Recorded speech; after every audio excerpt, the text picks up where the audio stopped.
Hello everyone, welcome back to another video. Today, I'll be showing you how to change leverage on TradingView paper trading. First, make sure you are connected to paper trading, since leverage changes are only available in simulation mode. After connecting, open the trading panel at the bottom of the screen and select Settings. A settings window will appear with all the customizable options for your paper trading account. At the top of this window, you'll find the leverage section, which includes different asset categories.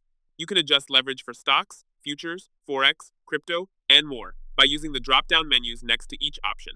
For example, you might set stocks to 1 to 1, futures to 20 to 1, forex to 50 to 1, crypto to 10 to 1. Choose the values that best match your trading practice. When you're finished, click Save to apply the changes. If you prefer to return to the default settings, simply select Reset Account. Once saved, your paper trading leverage will be updated, and all future trades will follow these new settings.